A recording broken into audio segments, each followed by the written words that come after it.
Your call has been forwarded to an automatic voice message system.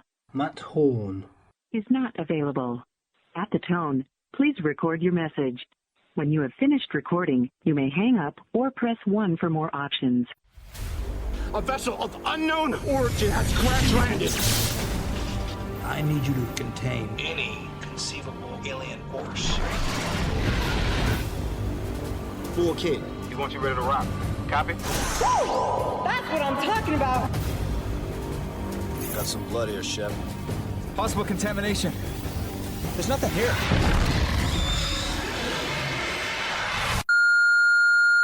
Hey Matt, it's Connie Jo. I wanted to tell you about this amazing sci-fi film that I watched recently. Really good actors, really good performers in it. It's a cross between Starship Troopers and like Aliens. Has some really cool action scenes, has some really cool CGI effects, explosions, some cool aliens. Check it out. It's called Monster Hunters. On the line, we have Connie Jo Sechrist talking to us from... Where are you talking to us from, Connie? I am in Los Angeles, California. I am guessing that, like the UK, Los Angeles is back in lockdown. We are, yeah. I think it was the day before Thanksgiving. We went back in lockdown, unfortunately. As of today, funnily enough, we're in tiered lockdown, and that's all well and good. Leicester's still in lockdown, and has been since March. The north is where it's worse at the minute, and the south is pretty non-existent.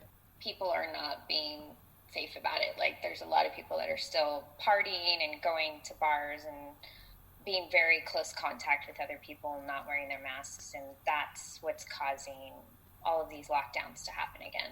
If people were more safe about it and they were social distancing while they were hanging out with people and just being more aware of the safety hazards, I think it would be a better situation. But I think people just are not giving a crap anymore. Well, I do have to ask the question. You knew it was coming, Connie. What's it been like for you this year? Well, I would say right in the beginning of the year was great. I just finished producing the second annual film festival that I run called Coven Film Festival. So that was a big success. And then I just finished producing a short film called Single. I do producing and acting. And Single got accepted to South by Southwest for its world premiere. And then March came around and COVID-19 hit the world and kind of shut down everything. It shut down all the festivals. It just shut down my entire life. And for a minute there, to say for a few months, I was going a little crazy. And I was contemplating, like, you know, as filmmakers and entertainment people do, I was contemplating, you know, if I really wanted to move forward in this career anymore. Because of everything, I was like, I don't know how this is going to work now with COVID, and it's already hard to be, you know, a producer and an actor, and now I have this virus in the world that's going to prevent me from doing more. And yeah, I went a little stir crazy for a while, but I kind of just started focusing on other things.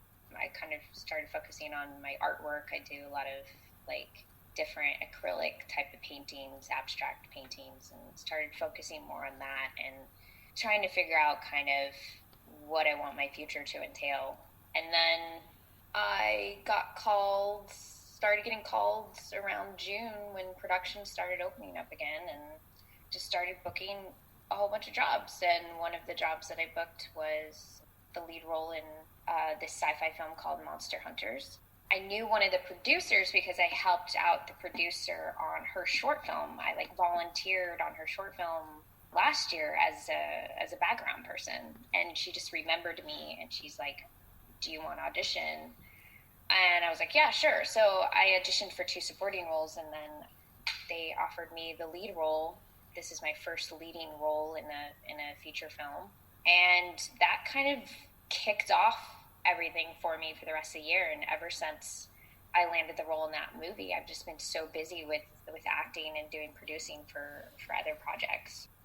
So a year kind of turned around. which is amazing because I know a lot of other people are struggling right now with the state of the economy, and I'm flourishing, which is very rare to hear right now for people. But I'm very grateful for how the year has turned out.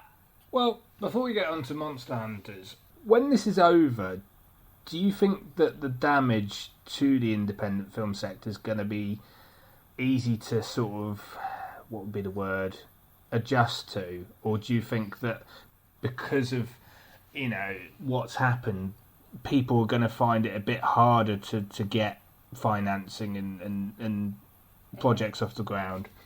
Yeah, I think it is going to be a little harder, especially because of the theatrical aspect of an independent filmmaker. A lot of the theaters are now completely shut down and they're going out of business, and a lot of the film festivals have now moved to online type of festivals, and they're realizing that doing it online is a lot cheaper than doing it in person. But the problem with that is that, especially as a producer, you have to go to film festivals to network, to meet other people. And the networking aspect of the independent industry is going to be obsolete because of the virus. And that's going to be really hard in order to connect and meet new people, in order to get, referred to for other projects or hired on other projects. So I think it is going to hurt the industry. And I feel like a lot of people in the industry are going to leave too. I feel like it's going to be about a 50% drop, that people are going to decide that they don't want to be in this industry anymore because it's not financially stable enough for them. And I feel like it is going to be a big shift, but like with productions right now that are currently operating, I feel like we'll find a way to make it work, but I do feel like it's going to be a big shift and a big change. And obviously these sets, which would have been independently financed, are now going to have to go through the rigmarole of health and safety and all that palaver.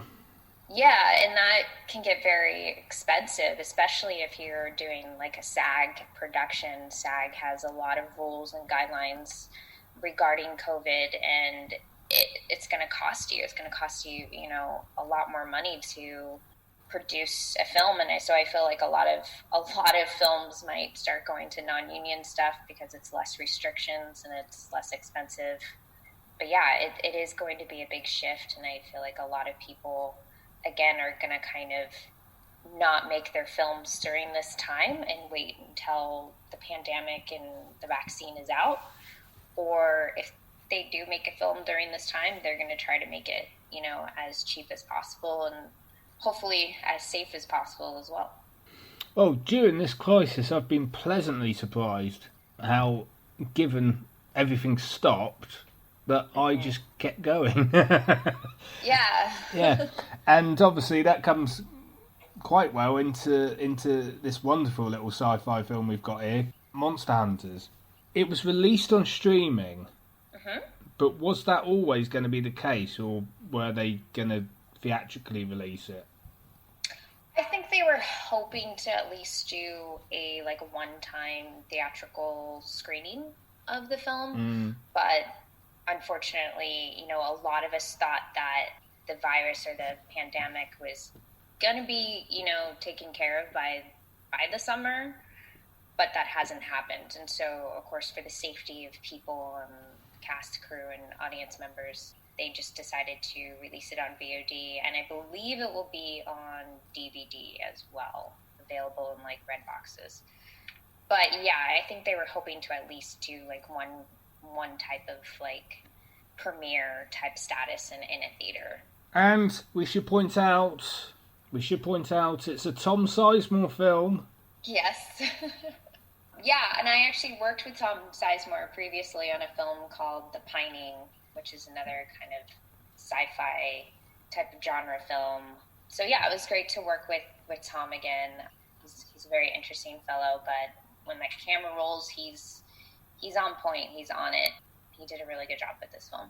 What's the general plotline surrounding the film? Plotline general surrounding the film is there's this attack, kind of an alien attack on a military base, and the general, played by Tom Sizemore, decides to send a specialist, a scientist, Stella Fairchild, played by me, Connie Jo Sechrist, to this base to kind of figure out what's going on and figure out the activity that's going on with this alien invasion. And as I'm trying to figure it out, certain people kind of get separated, and these different kind of alien creatures start attacking us and attacking the base. And it comes to the point where we either need to nuke the base, which is also going to destroy the world, and there's this like mothership that comes into play, and we have to nuke the mothership. But if we do that, it's going to, cause world mass destruction. And so the military base and the personnel have to kind of figure out how to eliminate the aliens before they essentially destroy the world. Would you say that it's got a sort of a... You'll love this. I just suddenly thought of it and I thought, do I use it or do I not? Do you think it's sort of like a Independence Day? Yeah, I would say so. I would say it's a cross between, like Independence Day, probably Starship Troopers, just because of the designs of the type of aliens. Kind of has a little bit of a alien vibe in it as well, regarding some of the characters. I mean, the poster of it. Yeah. What is that? When I saw the poster design, I was like, okay, the poster's cute. Not something you want to pet. Not something you want to pet. No. I should point out, this is what I'm just purely getting out of IMDb. Mm-hmm. According to this, it's the first live-action asylum film to use motion capture. I presume that must be on the alien side. Yeah, so when we were filming, we had a couple people in motion capture type of uniforms, and also using like a... what did they use? They used like a stick that had like a tennis ball on it to kind of, simulate the creatures and the aliens. What was it like working with the cast and crew on set? Working with Brendan, the director, he was so particular. I think that's great for a director, because I hate working with directors that just like they don't really know what their direction is, and it makes it harder for me as an actor because I have to kind of figure it out on my own. But Brendan knew very clearly what he wanted. He was really fun to work with. I loved working with my co-stars, Mark and Anthony. We were really on top of each other as far as like, rehearsing and getting our lines down. We just kind of all jived very well together. Mark's character, Bob, is just such a quirky, fun character. And everybody else, all of the supporting cast as well. Everybody was just happy to be there, I think. It was our first job out of the COVID state, and we were just so excited to be back on set and working again. And everybody was just really friendly and nice and supportive, and everybody was very hardworking as well. Are there any funny anecdotes you can share about the production of the film? I would say one of the funniest things that happened on set was Cherish, who plays Mateo in the film. We were doing some local shooting in like a forest area, and she was so scared of bugs and being bit by like mosquitoes and stuff, and she always carried around her bug spray, and like I think it was like every 10 or 20 minutes she was constantly spraying herself with bug spray constantly. Other than that, I feel like we just all had a pretty good time. I think there were some moments where, people fell unexpectedly when they were running, and those were funny moments as well. I don't know if there was anything else particular that was funny. Nobody's looking at the ball the wrong way then? No, nobody's looking at the ball the wrong way. I think we all held our rifles correctly. Oh, I noticed something in post-production. I don't know if that's a funny moment. I did notice in post-production one of the scenes where I'm talking with Mark, who plays Bob. It was a continuity thing. My face mask is like hanging on my ear in one moment, and then the next shot it's gone, and then the next shot it's hanging on my ear again. So it was a continuity thing that they just didn't catch, which I thought was pretty funny when I saw the movie. I love stuff like that. Okay. I don't know why. I mean, it's just continuity, isn't it? Really, at the end of the day. At the end of the day, yeah, it's just continuity. But I thought it was funny because it just kept on coming and disappearing off of my face. Well, let's talk a bit about you, Connie. You yourself. Sure. Yes. What made you want to get into acting in the first place? Well, it's an interesting story. I started doing like tech stuff for the theater department in high school, like stage management and building sets and stuff like that. And originally in high school, acting and filmmaking was not even on my radar. I was actually studying to become an FBI agent. And I wanted to join the Marine Corps after high school, do that for 4 years, and then join the FBI Academy and become an investigator. And then it was my sophomore year, we were doing the production of Romeo and Juliet, and I was assistant stage managing. And one of the actors on our production called in sick, and the theater department teacher just kind of turned to me and was like, I need you to, get into his wardrobe, and I need you to memorize these lines, and I need you to go up on stage. And this is Shakespeare, for one thing. And I'm like, Shakespeare's like a completely different language. I've never acted before. I had to learn a sword fight and also a dance sequence as well. Literally had to learn everything and do everything in like maybe an hour before a curtain call. And then I went on stage and I performed, and I felt like I transformed into a different universe. Like I felt like I completely blacked out, and then when I was back, I was bowing on stage and everybody was cheering, and then everybody came up to me afterwards and were like, oh my God, you were so good. I can't believe you pulled that off, and the amount of time you had, and you were so good. And it kind of just got me thinking about acting after that. So for the rest of my high school career, I decided to go into the acting realm and pursue more of the acting elements in theater. And then after high school, my sister at the time was a film producer, and she got me involved with some film projects, and pretty much from there I just have been doing film ever since. What advice would you give to anyone wanting to pursue a career in the industry? You have to do this type of work because you enjoy it and you're passionate about it. I would not put yourself on a pedestal. I would not do it for the purposes of becoming rich and famous, because it's a long, rough road. And if you're not enjoying it and you're not passionate about it, it's going to eat you alive. Because it is hard. It is hard to make a full-time living as an actor or a filmmaker, and you can't rely on it to make that living for you.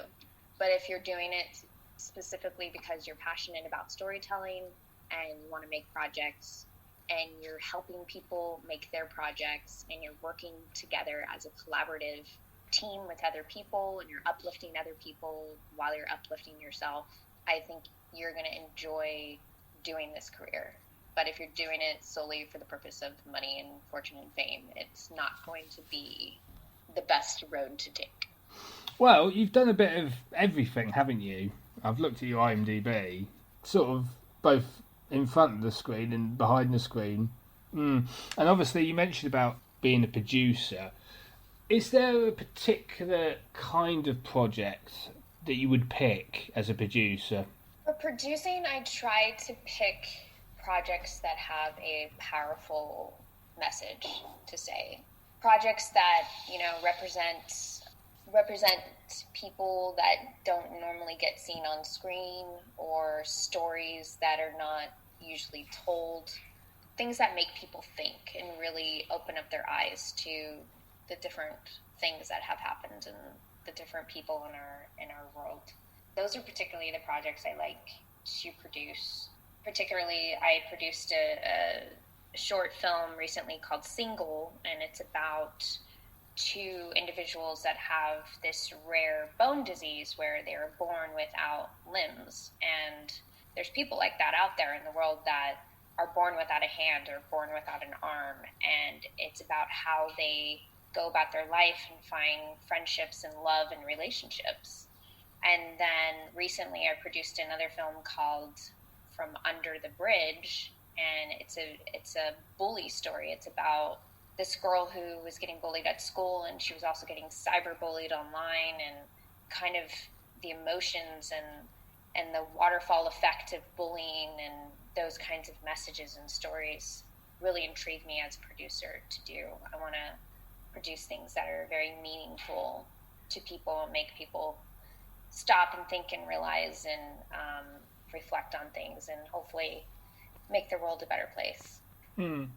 I think cyberbullying is possibly one of the biggest things of the 21st century, really, isn't it? Definitely. Yeah, I luckily did not grow up in an era of, social media. I mean, I got bullied when I was in middle school, and I can just imagine, social media on top of that. It's just so hard for kids and young adults these days and what they go through. Well, obviously you've been in a number of different projects yourself. Which actors and actresses have been your favourites to work with and why? And who would you like to work with in the future? Oh, wow. I've been in so many projects. I've had a good experience with every actor I pretty much have worked with. Some of them have been my friends because a lot of the shorter films that I've been in, those are films that I have produced. I became a producer to help my acting career because I wanted to produce my own films and put myself in them and put my friends in them and kind of, create things and make things. But yeah, I don't think I have a particular person in general. Maybe, what's his name? I did this film called The Astronaut a long time ago. It's about this family and their young son is diagnosed with leukemia, and it's a very emotional film, and I had a really good time working with my co-star, John Moslin. He's a phenomenal actor, and I think I would work with him any day. Who would you like to work with in the future, bar John? I have always wanted to work with, I think as an actress, I've always wanted to work with like Natalie Portman. Meryl Streep would be amazing to work with her. Jake Gyllenhaal would be amazing to work with. I feel like Jake, he's just so diverse in all of his stuff. Like he's a completely different character in everything that he plays. And I also like Joseph Gordon-Levitt. Like I would really enjoy working with him as well. There is actually a thing on your IMDb, which I did cover this year, which I feel should be mentioned. You did a live-action short version of Final Fantasy VII. Yes. Yeah, I did that a few years ago. It was supposed to become more of a full series, and I believe producers were working with Sony and the gaming company. I think it's, I don't know the exact company who owns Final Fantasy VII. But yeah, it was supposed to be more of a long form series, but we ended up doing like a teaser proof of concept. Unfortunately, I don't think that the producers moved forward with it. That was a lot of fun to do. I think that was like the first kind of like real good sci-fi sort of genre thing that I did in my acting career. Well, they made the 1997 game, which obviously we know about, and then obviously they made the film 8 years later, which was animated, and then obviously this year they've released or remade Final Fantasy VII as a game again from the ground up. Have you had a chance to even look at it? Have you noticed it? I haven't. I never really played Final Fantasy. I only heard about it when I got cast in this proof of concept for it. But I do know that they were releasing a new version of the game, and I was hoping that would, spark some more interest in creating a series for it. But I haven't heard anything from the production company about that. Well, I do have to ask the question. Obviously, you've done a number of different independent films. Are there any roles that you haven't done yet that you would like to do? Yeah, so I don't do a lot of comedy. A lot of the stuff in my reel and on my IMDb is more either dramatic or it's kind of action style based sci-fi. So I would love to do more of a comedic role. I don't see myself as like the lead person in a comedy, but I see myself as like the straight man in comedy, like the lead's, best friend sort of situation where she's like, telling her that she needs to get her life together. But kind of like more light-hearted stuff I would love to be involved with more. And I would love to also play a role where I like go batshit crazy, right? Like those types of roles where I literally, by the end of the film, I'm insane. Those types of roles have always intrigued me, like the psychological type of thriller type of character. So are we sort of talking Girl Interrupted or Harley Quinn? I would say more like Girl Interrupted. Even like Black Swan, when Natalie Portman kind of gets into this crazy state. Those types of films, I would love to play a character like that. Well, I'm going to give you a 1 minute plug, Connie. A 1 minute plug to plug Monster Hunters and anything else you've got coming up. If you guys like quirky sci-fi adventure movies, Monster Hunters is a really great movie. I think you'll find the characters very fun and entertaining. Also, keep an eye out for a short film that I produced called From Under the Bridge.